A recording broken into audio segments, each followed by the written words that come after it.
तो सभी भाइयों एवं बहनों को नमस्कार। स्वागत है आपका आपके अपने चैनल सक्सेस जंक्शन एक कदम सफलता की ओर में। मेरा नाम है अतुल शुक्ला और हम लेकर के आ गए हैं आपके लिए मध्य प्रदेश महिला सुपरवाइजर भर्ती 2025 24 मार्च सेकेंड शिफ्ट का एग्जाम एनालिसिस। काफ़ी सारे प्रश्न हमारे पास में आ गए हैं और अब फैक्ट वाले प्रश्न बिल्कुल भी नहीं आ रहे हैं। फैक्ट वाले प्रश्न आपको बहुत कम देखने को मिलेंगे। जो प्रश्न आ रहे हैं वो आपकी लॉजिकल थिंकिंग और दिमागी समझ पर पूछे जा रहे हैं। तो कैसे प्रश्न आ रहे हैं उनके बारे में अभी हम आपको जानकारी देने वाले हैं। और अब जो आपका एग्जाम का लेवल है वो थोड़ा सा अप हो गया है, यानी कि थोड़े से कठिन प्रश्न आपको देखने को मिल रहे हैं। प्रश्न तो वही हैं लेकिन घुमा फिरा करके पूछे जा रहे हैं। ठीक है, तो इसके ऊपर कल हम सुबह एक सेशन लेकर के आने वाले हैं जिसमें आपको बताएंगे कि आपको आगे एग्जाम को कैसे सॉल्व करना है, कैसे अटेम्प्ट करना है, कौन कौन से मुख्य टॉपिक है जहां से प्रश्न आ रहे हैं उनके प्रश्न भी कराएंगे। तो कल सुबह 9 साढ़े 9 बजे के आसपास हम ये वीडियो लेकर के आएंगे जिसमें आपको आगे के एग्जाम के बारे में जानकारी देंगे। तो वीडियो को लाइक करके चैनल को सब्सक्राइब कर लीजिए जिससे कि आगे आने वाली सभी एग्जाम एनालिसिस की वीडियो टाइम टू टाइम आपके पास में पहुंच सके। ठीक है, चलिए क्लास शुरू करते हैं। सबसे पहले आपको बताते हैं आज किन किन लोगों ने प्रश्न भेजे हैं, उनके नाम भी आपको बता देते हैं। देखिए, यहाँ पर पारुल शुक्ला जी ने प्रश्न भेजे हैं जिनके 160 नंबर आए हैं और इन्होंने हमारे सुपर सिलेक्शन नोट्स ले रखे थे और जिससे कि इनको काफ़ी फ़ायदा हुआ है। उसके बाद में इन्होंने दीदी ने प्रश्न भेजे हैं, इनका नाम यहाँ पर नहीं लिख पाए हैं, कोई दिक्कत नहीं। आज मेरा एग्जाम था सर, शुरुआत के क्वेश्चन बहुत टफ थे और बहुत टफ भाषा का प्रयोग किया गया था। तो ये सारे जो अनुभव हमको शेयर करते हैं इसके आधार पर ही कल हम आपका सुबह सेशन लेकर के आने वाले। ठीक है, बाकी आपके सबसे सक्सेस जंक्शन ग्रुप टेलीग्राम को ज्वाइन किया था, उसी कारण मुझे 160 नंबर आए हैं। आपके पढ़ाने के तरीके से यह नंबर आए हैं और thank you so much sir, बहुत बहुत बहुत धन्यवाद दीदी आपका। ठीक है ना, तो ऐसे जब आप लोग सपोर्ट करते हैं तो बहुत अच्छा लगता है। ठीक है, इसके बाद में देखिए 23 मार्च की सेकंड शिफ्ट में इनके 167 नंबर आए हैं और इन्होंने भी हमारा सुपर सिलेक्शन नोट्स ले रखा था। इसके बाद में 155 नंबर इन दीदी के आए हैं और काफ़ी प्रश्न इन्होंने भेजे हैं और इन्होंने भी सुपर सिलेक्शन नोट्स ले रखे हैं। नाम है इनका प्रियंका श्रीवास्तव और इन्होंने काफ़ी सारे प्रश्न हमारे पास में भेजे हैं। 155 नंबर आए हैं दीदी के। ठीक है, देखिए यहाँ पर आयरन वाला प्रश्न भेजा था, 5th ईयर प्लान भेजा था, अभी इसको हम सॉल्व करने वाले। डीपीटी का टीका इन्होंने भेजा था जिसको अभी सॉल्व करते हैं। ठीक है, उसके बाद में बाकी जितने भी स्टूडेंट्स हैं सब यहाँ पर आप देख रहे हैं कि सुपर सिलेक्शन नोट्स ले रखे हैं और 182 187 नंबर तक इन लोगों के आए हैं। ठीक है, तो आप भी अगर चाहते हैं कि आपकी तैयारी अच्छी हुई है या नहीं हुई है, अब कोई दिक्कत नहीं है। ठीक है ना, तो अगर आप चाहते हैं कि हमारे अच्छे नंबर आ जाएं तो आप भी अभी सुपर सिलेक्शन नोट्स ले सकते हैं। इसके लिए कुछ खास करना नहीं है, ये आपको क्यूआर कोड दिखाई दे रहा है, इसी क्यूआर कोड का स्क्रीनशॉट खींच लीजिए। इसी पर आपको 199 रुपये का पेमेंट करना है और उस पेमेंट का स्क्रीनशॉट इस व्हाट्सएप नंबर पर आपको सेंड कर देना है 7052547003। तुरंत की तुरंत आपको सुपर सिलेक्शन नोट्स सेंड कर दिए जाएंगे। या फिर एक बार व्हाट्सएप पर डीपी चेक कर लेना, वहाँ पर हम टाइम दिए रहते हैं कि कितने बजे आपको सुपर सिलेक्शन नोट्स सेंड किए जाएंगे। 1 से 2 घंटे के अंदर आपको नोट्स सेंड कर दिए जाते हैं। ठीक है, तो तुरंत आप भी अपने सुपर सिलेक्शन नोट्स मंगवा लीजिए। इस सुपर सिलेक्शन नोट्स लेने वाले के इतने अच्छे नंबर क्यों आ रहे हैं सर, ऐसा क्या है इस सुपर सिलेक्शन नोट्स में? तो सुपर सिलेक्शन नोट्स में आपको चारों सब्जेक्ट की कंप्लीट थ्योरी मिल रही है, साथ ही साथ में 10-10 प्रैक्टिस सेट मिल रहे हैं चारों सब्जेक्ट के, और 7 ब्रह्मास्त्र जो हमने दिए हैं। जो लड़कों के अच्छे नंबर आ रहे हैं, दीदियों के जो अच्छे नंबर आ रहे हैं, उसमें 7 ब्रह्मास्त्र का बहुत महत्वपूर्ण रोल है। ठीक है, तो ये जो 7 ब्रह्मास्त्र हमने दिए हैं, 10-10 प्रैक्टिस सेट दिए हैं और हर एक सब्जेक्ट की सुपर मैराथन दी है और मेन टॉपिक के टॉप 100 प्रश्नों की पीडीएफ दी है।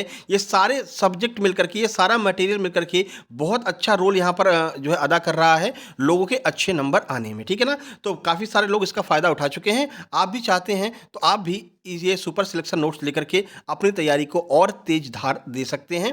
ठीक है, ये व्हाट्सएप नंबर है जहां से आप सुपर सिलेक्शन नोट्स प्राप्त कर सकते हैं। चलिए क्लास शुरू करते हैं। देखिए, पोषण एवं स्वास्थ्य से हम शुरुआत करने वाले हैं। सबसे पहली बात, क्वेश्चन एकदम फैक्ट वाले नहीं आ रहे हैं, घुमा फिरा करके आ रहे हैं। उसके लिए आपको डीपली नॉलेज होना बहुत ज़रूरी है। तो इसीलिए हम अपने एग्जाम एनालिसिस के हर एक प्रश्न का डिटेल में आपको जानकारी देते हैं क्योंकि डिटेल में से काफ़ी सारे प्रश्न आ रहे हैं। ठीक है, अभी दीदी ने बताया था ना कि उन्होंने लगातार एग्जाम एनालिसिस देखा था जिसका उनको फ़ायदा हुआ है। चलिए, तो डीपीटी का टीका कितने सप्ताह पर लगाया जाता है, इस तरह का प्रश्न पूछा था और घुमा फिरा करके आपको ऑप्शन, बड़े बड़े ऑप्शन दिए गए थे। ठीक है, तो चलिए सॉल्व कर लेते हैं। देखिए, डिप्थीरिया, सबसे पहले डीपीटी का टीके की बात कर लेते हैं। डीपीटी के टीके में डिप्थीरिया, पर्टुसिस और टिटनिस, इन तीनों टीकों को हम शामिल करते हैं। ठीक है, अब ये टीका आमतौर पर 6, 10 और 14 सप्ताह की जो टाइमिंग होती है इस पर ये लगाया जाता है। 3 खुराक इसके दिए जाते हैं। उसके बाद में 16 से 24 महीने, 4 से 6 साल की उम्र में इसका बूस्टर डोज भी दिया जाता है।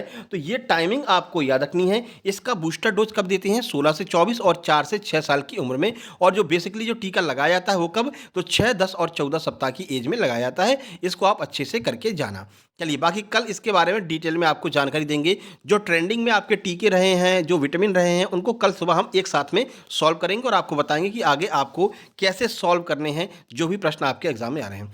उसके बाद में विटामिन ए की कमी से कौन सा रोग हो जाता है, यानी विटामिन ए के बारे में आपसे पूछा गया था। तो आइए विटामिन ए को डिटेल में देख लेते हैं। वैसे आपको हमने बता रखा है, टेलीग्राम चैनल है हमारा, उस पर तो आपको पीडीएफ मिलती है। जो हमारा इंस्टाग्राम चैनल है, इंस्टाग्राम है सक्सेस जंक्शन 777 के नाम पर। यहाँ पर क्या है, हमने एक प्रोटीन की सीरीज चालू कर रखी है जिसमें हम रील्स डालते रहते हैं प्रोटीन्स के ऊपर। तो अभी तक हमने ए, बी, सी और डी, ये 4 प्रोटीन हमने रील्स के माध्यम से कवर किए हैं, जिसमें हर एक प्रोटीन के बारे में इसका विटामिन के बारे में, माफ कीजिएगा, विटामिन की सीरीज चला रखी है जिसमें हमने हर एक विटामिन के बारे में इसका डिटेल जानकारी आपको दी है कि इसका रासायनिक नाम क्या है, इसकी कमी से कौन कौन से रोग होते हैं, कहाँ कहाँ से हमको ये विटामिन प्राप्त होते हैं, किसमें घुलनशील है, ये पूरा डिटेल में हमने बता रखा है एक एक रील्स में। तो ये आपको जो इंस्टाग्राम चैनल है सक्सेस जंक्शन 777, इसको आपको जरूर फॉलो कर लेना है। वहाँ पर काफ़ी सारी आपको रील्स मिल जाएंगी।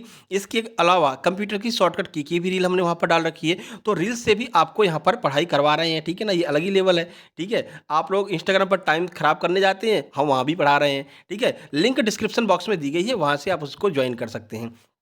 चलिए, अब विटामिन ए की बात करते हैं। विटामिन ए की कमी से सबसे पहले रतौंधी होता है, जिसे हम नाइट ब्लाइंडनेस कहते हैं। आज का आपका प्रश्न यही रहेगा कि विटामिन ए का रासायनिक नाम क्या होता है। ये आज का पहला प्रश्न है जिसको आपको कमेंट बॉक्स में कमेंट करना है। चलिए, जिसमें क्या होता है, रात में या कम रोशनी में देखने में कठिनाई होती है। विटामिन ए आंखों, त्वचा और प्रतिरक्षा प्रणाली के लिए महत्वपूर्ण है। इसकी कमी से त्वचा में सूखापन, संक्रमण का खतरा बढ़ सकता है और बच्चों के विकास में भी देरी हो सकती है। ये सारी समस्याएं विटामिन ए की मदद जो है कमी से होती हैं। रतौंधी क्या होता है? तो रतौंधी में क्या होता है, रात में कम दिखाई पड़ता है या फिर कम रोशनी में आपको बिल्कुल दिखना बंद हो जाता है। सूखी आंखें, आंखों में सूखापन और जलन, त्वचा में सूखापन, त्वचा में भी विटामिन ए की कमी से सूखापन आ जाता है। संक्रमण का खतरा इससे बहुत ज़्यादा होता है। प्रतिरक्षा प्रणाली कमजोर हो जाती है अगर विटामिन ए की कमी है। बच्चों के विकास में देरी होती है। बच्चों में शारीरिक और मानसिक विकास बहुत धीमी गति से होता है अगर विटामिन ए की कमी होती है। तो ये विटामिन ए के बारे में संपूर्ण जानकारी आपको दे दी है। बाकी रील्स जरूर देख लेना इंस्टाग्राम पर, वहां पर आपको मिल जाएगी। चलिए, अगला प्रश्न है भैया, खसरे के टीके से 3 प्रश्न आए हैं। तो ये जो खसरे का टीका है, हमने आपको पहले भी ऑलरेडी अच्छे से समझा रखा है और टीकाकरण की अलग से पीडीएफ दे रखी है। जिन लोगों ने 199 वाली पीडीएफ ली है उनको टीकाकरण की टॉप 100 प्रश्नों की पीडीएफ मिली होगी।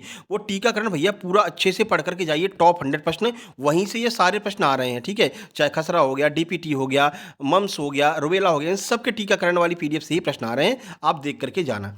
चलिए, अब खसरे के बारे में थोड़ा सा डिटेल में जानकारी कर लेते हैं। 3 प्रश्न यहाँ से आए हैं। एग्जैक्ट प्रश्न वो बता नहीं पाई हैं दीदी, क्योंकि जो प्रश्न आ रहे हैं वो घुमा फिरा करके आ रहे हैं। तो चलिए देखिए, खसरे से बचाव के लिए खसरा, मम्स और रुबेला, जिसे हम MMR कहते हैं, इसका टीका लगवाना पड़ता है। यह सबसे अच्छा उपाय होता है। देखो, जो 2 खुराक में दिया जाता है, पहली खुराक 12 से 15 महीने। अब बहुत सारे लोगों को कन्फ्यूजन होता है कि सर 9 से 9 महीने पर भी तो लगाई जाती है। देखिए, पहले यह 9 महीने पर ही लगाई जाती थी, लेकिन फिर WHO के द्वारा इसको 12 से 15 महीने कर दिया गया है। लेकिन अगर आपके ऑप्शन में 9 महीना दिया गया है तो आपको 9 महीना ही टिक करना है। ठीक है ना, आप गूगल पर सर्च करेंगे तो अभी भी आपको 12 से 15 महीना ही बताएगा, लेकिन 9 से 15 महीने के बीच में ये दी जाती है। इसको आपको ध्यान रखना है। दूसरी खुराक 4 से 6 साल की उम्र में दी जाती है। दोनों खुराक की टाइमिंग आपको याद रखनी है। अब कुछ महत्वपूर्ण जानकारी खसरे के टीके के बारे में देख लीजिए। MMR का टीका होता है, यह खसरा, मम्स और रुबेला यानी जर्मन खसरा से हमको बचाता है। ठीक है, टीका लगवाते कब है? तो 12 से 15, 4 से 6। जरूरी क्यों है? खसरा एक बहुत संक्रामक बीमारी है जो गंभीर जटिलताएं पैदा कर सकता है। टीका खसरे से होने वाले जोखिमों को कम करता है। ठीक है, ये काम कैसे करता है? तो टीके में खसरा, मम्स और रुबेला वायरस का कमजोर रूप होता है। ये प्रश्न भी पूछ लेते हैं कि कैसा रूप होता है, कमजोर होता है, जीवित होता है, मृत होता है। तो कमजोर रूप जो है इस वायरस का हमारे शरीर में इंजेक्ट कराया जाता है।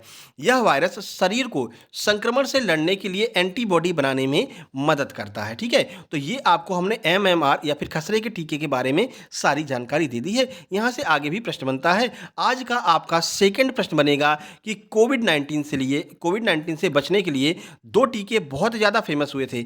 एक तो था कोविशील्ड, अब आपको बताना है कि दूसरा टीका कौन-सा था जो लगभग-लगभग सब लोगों ने लगवाया था।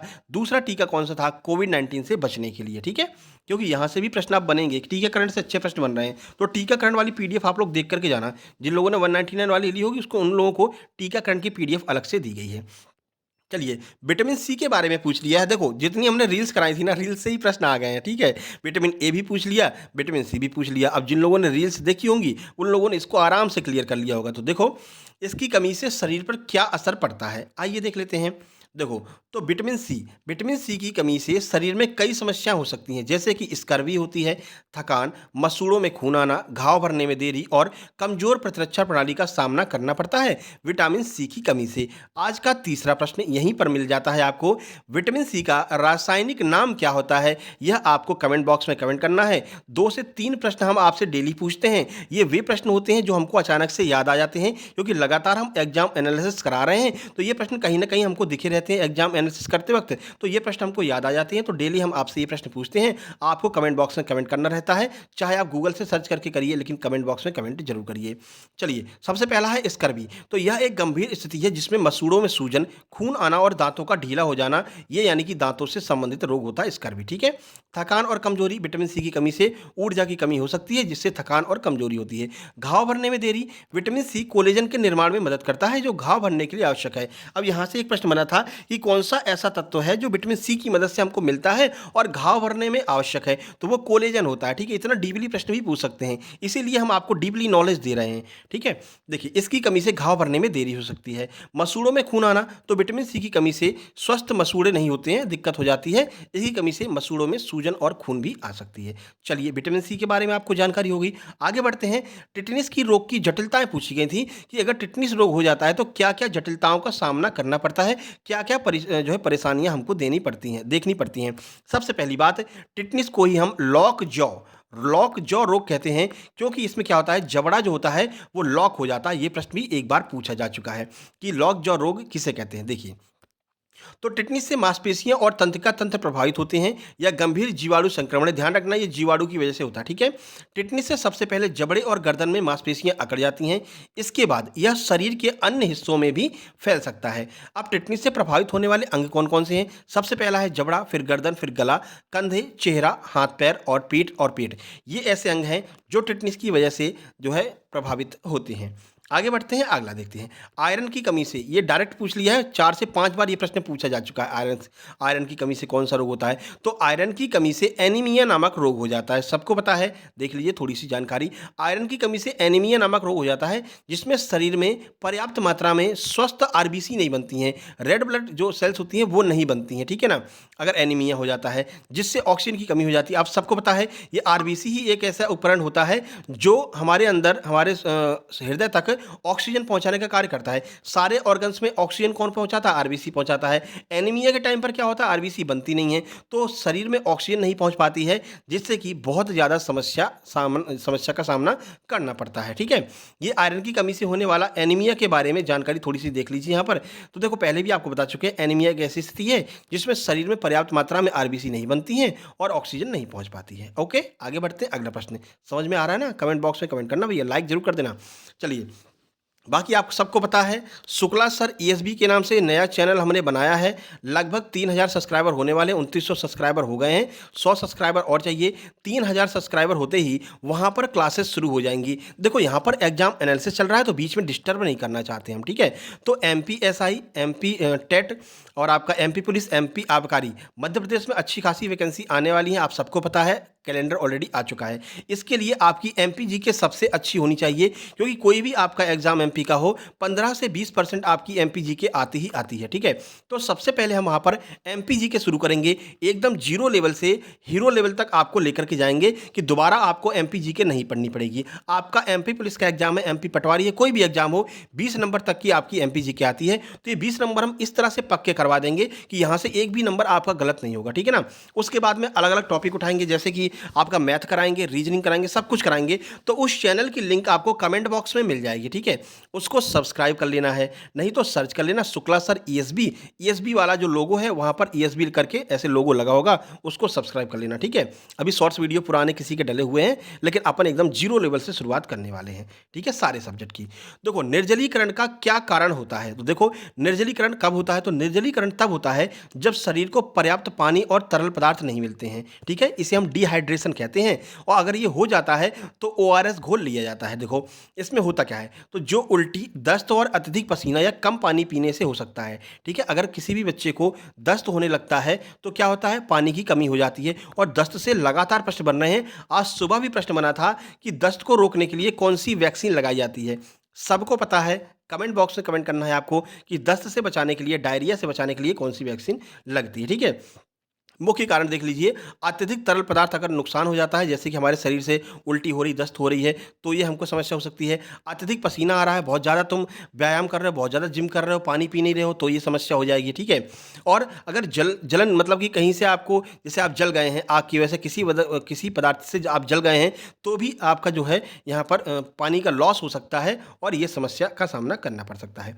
देखिए एक महत्वपूर्ण प्रश्न आज पूछा गया है, यूनिवर्सल वैक्सीनेशन जो होता है, सार्वभौमिक टीकाकरण जो होता है, उसमें कौन कौन सा टीका शामिल होता है। 4 आपको ऑप्शन दिया था और पूछा था कि कौन सा टीका इसमें शामिल नहीं है, तो येलो फीवर का जो टीका है वो इसमें नहीं होता है। अब कौन कौन से होते हैं आइए देख लेते हैं, यही आपके उसमें ऑप्शन में दिए गए होंगे। तो कार्यक्रम में अब तक 12 बीमारियों के लिए टीकाकरण शामिल किया गया है, ठीक है। कौन कौन सी हैं, तपेदिक है, डिप्थीरिया है, पर्टुसिस है, टिटनिस है, पोलियो है, खसरा है, हेपेटाइटिस बी है, रोटा वायरस है, जापानी इन्फ्लुएंजाइटिस है, रुबेला है, निमोनिया है, ठीक है। उसके बाद में जो influenza, haemophilus influenza type B है, न्यूमोकोकल जो निमोनिया के लिए होता है, ये सारे रोगों की वैक्सीन इसमें शामिल है। 12 वैक्सीनों को शामिल किया गया है। येलो फीवर आपके ऑप्शन में था, जिसकी वैक्सीन उसमें नहीं है, यही आपका आंसर हो जाएगा, ठीक है। आगे बढ़ते हैं, प्रोटीन की कमी से शरीर पर क्या असर पड़ता है, ये प्रश्न पूछा है। प्रश्न आज अपने पास बहुत सारे हैं, ठीक है ना, ये सब आप लोगों का काम है भैया। आप लोग जितने ज़्यादा प्रश्न भेजते हैं हम वेरीफाई करते हैं, फिर उसके ऊपर हम वीडियो बनाते हैं।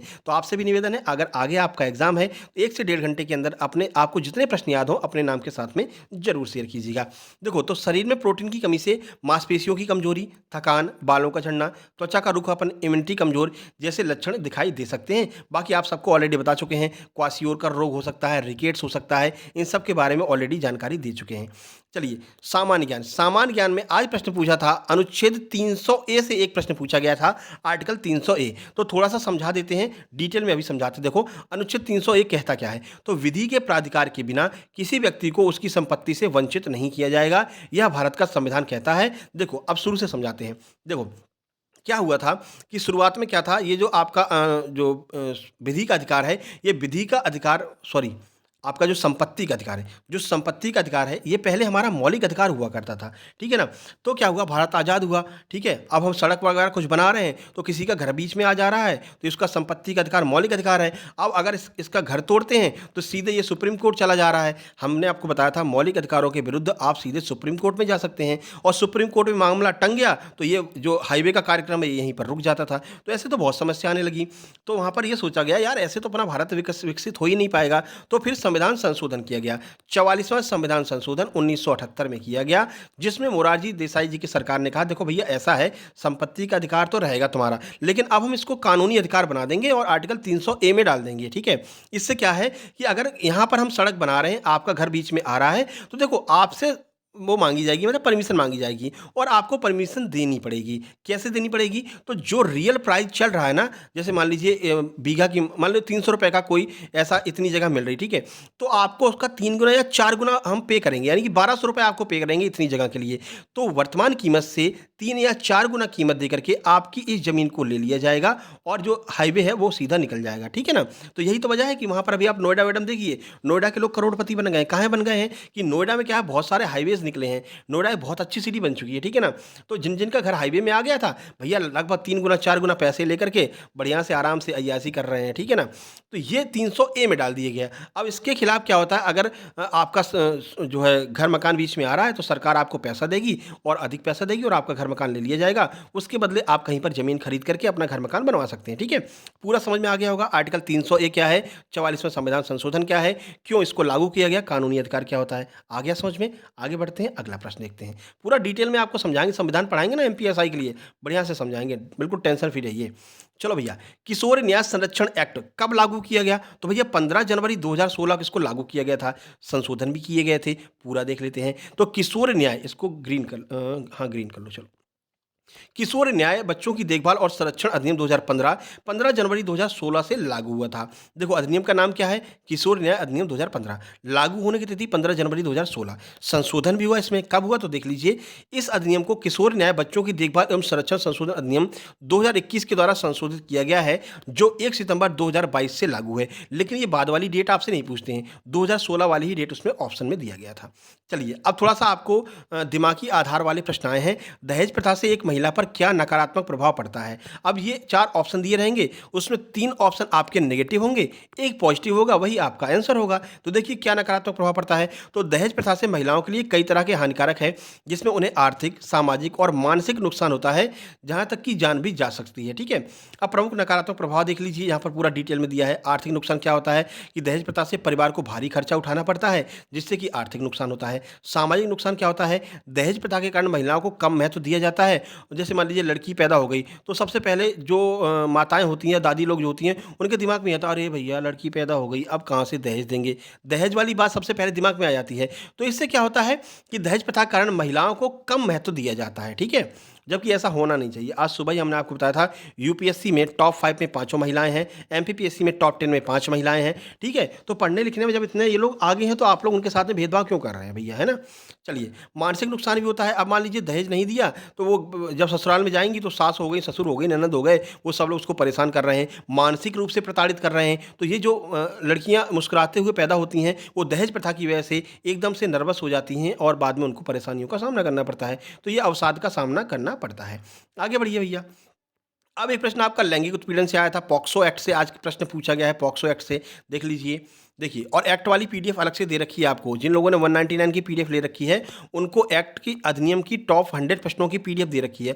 आप लोग वो वाली पीडीएफ भी पढ़ करके जाना, ठीक है ना, वहाँ से एक्ट वाले प्रश्न आ जाएंगे।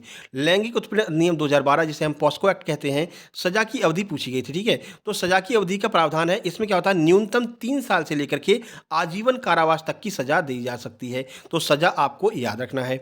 चलिए, बाकी कंप्यूटर से कुछ ज़्यादा प्रश्न नहीं आए हैं। कंप्यूटर, मैथ और रीजनिंग को मिला करके ये लोग 10 से 11 प्रश्न ही पूछ रहे हैं, तो ज़्यादा परेशान होने की आवश्यकता इसमें नहीं है। बाकी जो मेन टॉपिक है, जैसे कि आपका विचलन हो गया, मानक विचलन हो गया, ठीक है, और स्टैटिक्स के टॉपिक हैं, माध्य माध्यिका बहुलक हो गया, तो इन सब की अलग से वीडियो हमने बना रखी है। आप लोग सर्च कर लेना, मानक विचलन बाय शुक्ला सर या फिर मानक विचलन बाय सक्सेस जंक्शन, तो वीडियो आपको मिल जाएगी। नहीं तो ये जो प्लेलिस्ट बनी हुई ना, एमपी महिला परीक्षक जो है फ्री क्लास के नाम से चैनल के अंदर, उसमें जाकर सर्च करोगे ना, तो वहाँ पर आपको मिल जाएगी। ठीक है, गणित लिखा होगा और सामने लिखा होगा मानक विचलन। एक तो ये वीडियो आपको देख करके जानी है।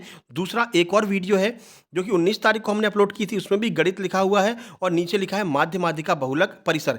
चारों टॉपिक कवर कराए हैं, स्टैटिक्स के जो टॉपिक्स होते हैं ट्रिक के थ्रू हमने कवर कराए हैं, वो आप थोड़ा सा देख करके जाना, अच्छे से आपको समझ में आएगा। बाकी डिटेल में हम अपना आबकारी वाली बैच में करवाएंगे शुक्ला सर ईएसबी चैनल पर। ठीक है, चलिए मैथ की बात कर लेते हैं।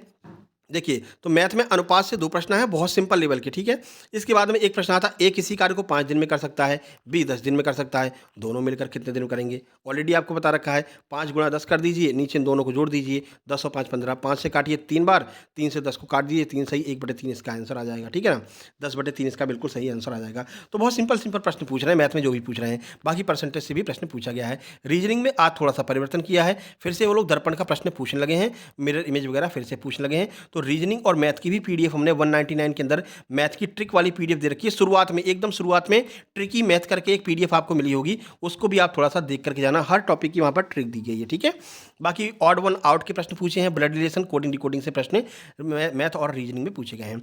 चलिए सीडीपी की बात कर लेते हैं। वीडियो थोड़ा सा लंबा हो रहा है, इसलिए स्पीड को तेज करते हैं। देखो, तो सीडीपी में पूछा था, एक गर्भवती महिला को कितना प्रोटीन लेना चाहिए। तो भाई साहब, आईसीएमआर की टॉप 100 प्रश्नों की पीडीएफ दे रखी है। जो मेन टॉपिक है ना, उनके टॉप 100 प्रश्नों की पीडीएफ हमने बना रखी है। ठीक है, यही वजह है कि जो लोग भी सुपर सिलेक्शन नोट्स लेकर के जा रहे हैं वो लोग सिलेक्शन तक पहुंच रहे हैं, 160 165 स्कोर तो करके आ ही रहे हैं। ठीक है ना। तो देखो यही बोला गया है कि कितना ले सकते हैं प्रोटीन, तो आपको पहले भी बता रखा है, एक गर्भवती महिला को प्रतिदिन लगभग 70 से 100 ग्राम प्रोटीन की आवश्यकता होती है। इसी तरह के आपके ऑप्शन दिए जाएंगे। ठीक है, जिससे कि जो उसके वजन, शारीरिक गतिविधि के स्तर और तिमाही पर भी निर्भर करता है कि पहली तिमाही में कितना चाहिए, दूसरी में कितना चाहिए, ये आपको आईसीएमआर वाली पीडीएफ में मिल जाएगा। चलिए, उसके बाद में पियाजे का थर्ड स्टेज के अनुसार संरक्षण का गुण किसमें पाया जाता है, यह प्रश्न पूछा गया था। कुल मिलाकर के थर्ड स्टेज से प्रश्न पूछा गया था। तो चलिए थर्ड स्टेज को देख लेते हैं। जो तीसरा चरण है वो आपका 7 से 11 वर्ष की आयु में शुरू होता है। इसे हम मूर्त संक्रियात्मक अवस्था कहते हैं, यह भी आपको याद रखना है। इसमें बच्चे क्या करते हैं, संख्या समझने लगते हैं, क्षेत्र, आयतन और अभिविन्यास के संरक्षण के बारे में जो है समझने की क्षमता इनमें आ जाती है। ठीक है, यह पियाजे के संज्ञानात्मक विकास के सिद्धांत का तीसरा चरण है, जिसमें बच्चे मूर्त वस्तुओं और घटनाओं के बारे में तार्किक रूप से सोच सकते हैं। बाकी संरक्षण क्या होता है यहाँ पर दिया गया है। संरक्षण का अर्थ है यह समझना कि किसी वस्तु के स्वरूप में बदलाव होने के बावजूद भी उसकी मात्रा या गुणधर्म समान रहते हैं। तो ये सारी चीजें आपको मूर्त संक्रियात्मक अवस्था में दी गई हैं। इसके अलावा बाल विकास 2 पीडीएफ हमने दी है, बाल विकास 2 के नाम से एक पीडीएफ है। ठीक है, उसमें ये सारी अवस्थाएं हमने डिटेल में कराई हैं, वो भी आपको देख लेना है। जिनने 199 वाली पीडीएफ ली होगी उन लोगों को ये सारी पीडीएफ दी गई हैं। वाइगॉस्की का सांस्कृतिक सिद्धांत ऐसे कुछ आया था, एग्जैक्ट प्रश्न उन्होंने नहीं बताया है, लेकिन ये बताया सर वाइगॉस्की का एक प्रश्न आया था सांस्कृतिक सिद्धांत। देखो अब को जो है विचारक वगैरह से भी प्रश्न आने लगे हैं। ठीक है, लेखक वगैरह से भी आने लगे हैं, इसीलिए तो कह रहे हैं अब जो पेपर थोड़ा सा अच्छे लेवल का हो गया है।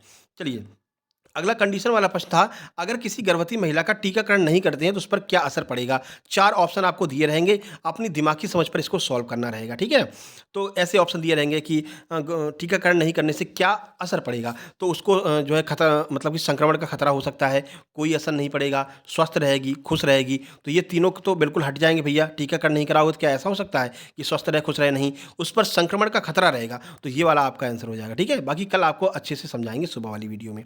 चलो, आप एक आंगनवाड़ी कार्यकर्ता हैं, आपके सामने कोई डरा हुआ बालक आता है तो उसे चिंता मुक्त कैसे करेंगे, इस तरह के कंडीशन के प्रश्न थे। तो मान लीजिए आप आंगनवाड़ी कार्यकर्ता हैं, आप आंगनवाड़ी में बैठी हुई हैं, आपके सामने एक बालक आता है जो घर से स्कूल नहीं आना चाहता था, बहुत डरा हुआ है, स्कूल में मैडम लोग मारती हैं, तो आप उसको कैसे समझाएंगी। तो वो आपको 4 ऑप्शन दिए गए होंगे और ऑप्शन बहुत बड़े बड़े आ रहे हैं। तो बस आप उसमें की फैक्टर पकड़ना कि कहाँ पर पॉजिटिव सेंस आ रहा है, बस तुरंत ऑप्शन का आंसर मार करके निकल लेना। ठीक है, वहाँ पर दिया गया होगा, आप बच्चे को प्यार से समझाएंगी। ठीक है, आप बच्चे को डराएंगी, आप बच्चे को स्कूल से मतलब बाहर कर देंगी, या फिर उसको उस पर ध्यान नहीं देंगी। तो क्या सही आंसर होगा, आप बच्चों को प्यार से समझाएंगी, कविता कहानी के माध्यम से उसको खुश करेंगी। इस तरह का जो ऑप्शन रहेगा वही आपका आंसर हो जाएगा। ठीक है ना। चलिए, किसी बालक को गोद लेने के लिए किन किन कागजात की आवश्यकता होती है, यह प्रश्न भी आज आपका पूछा गया है। तो चलिए देख लेते हैं। तो किसी भी बच्चे को गोद लेने के लिए आपको कई महत्वपूर्ण दस्तावेज की आवश्यकता होगी। कौन कौन से, पहला विवाह प्रमाण पत्र, दूसरा दत्तक माता पिता और बच्चे का जन्म प्रमाण पत्र, तीसरा वित्तीय विवरण, आपके पास पैसा वैसा है कि नहीं है कि तुम वैसे ही चले आए बच्चे को गोद लेने के लिए, पैसा तुम्हारे पास में है नहीं, बच्चे को दे दे, बच्चा और परेशान हो, तो ये भी देखा जाता है। चिकित्सा प्रमाण पत्र, कहीं तुम्हें कोई बीमारी तो नहीं है, पता चला बच्चा दे दिया, तुमको एड्स है और मान लीजिए 3-4 साल के बाद तुम तो निबट लिए, अब उस बच्चे का क्या होगा। तो ये बहुत सारी चीज़ें दी जाती हैं, देखी जाती हैं बच्चे को जो है गोद लेते वक्त। ठीक है, पुलिस रिपोर्ट, आपके ऊपर कोई पुलिस रिपोर्ट तो नहीं है। ठीक है, गृह अध्ययन कैसा है, आपका घर क्या चीज़ है, उसके बाद में दत्तक ग्रहण रिकॉर्ड, ये सब चेक करने के बाद में ही बच्चा गोद लिया जाता है या फिर गोद दिया जाता है। ये चारों ऑप्शन आपको दिए गए होंगे, इसी में से आपका प्रश्न पूछा गया होगा। प्रबंधकीय कौशल, पैराग्राफ के 10 प्रश्न आ रहे हैं, आपको पैराग्राफ ऑलरेडी करा चुके हैं, ट्रिक के माध्यम से पैराग्राफ कराया है। आप एक बार जाकर के पैराग्राफ वाली वीडियो देख लेना। बहुत सारी चीज़ें करा रखी हैं भैया फ्री ऑफ कॉस्ट, है ना, फिर भी आप लोग लाइक नहीं करते हो। ठीक है, बाकी और लोगों के पास में 1500 रुपये दे करके पढ़ रहे हो, उसका कोई फर्क नहीं पड़ता। हम 199 रुपये मांग लेते हैं तो कहते हैं अरे भैया ये क्या है, भैया इतना लो फीस रखी है और उसके बदले में आपको पीडीएफ दे रहे हैं। क्लास तो हम फ्री करा रहे हैं, ठीक है, आपको पीडीएफ दे रहे हैं, उसके बदले में सारा मटेरियल दे रहे हैं, फिर भी आप लोगों को लगता है भैया अब जो आपको पीडीएफ भेजते हैं वो टीम होती है पूरी, ठीक है ना, पीडीएफ बनाने वाली टीम होती है, इनका खर्चा कहाँ से आएगा, अपने जेब से तो देंगे नहीं, है ना, अपने पास में खुद ही नहीं है, बचता ही नहीं है। ठीक है ना, आप लोग हेल्प कर देते तो काम चल जाता है। उसमें भी लोग कहते हैं अरे सर फ्रॉड कर रहा है, ये कर रहा है, वो कर रहा है। ठीक है भैया, आपकी मर्जी है। पहली पंचवर्षीय योजना के दौरान कौन से बांध का निर्माण हुआ था, कुल मिलाकर के पूछा गया है।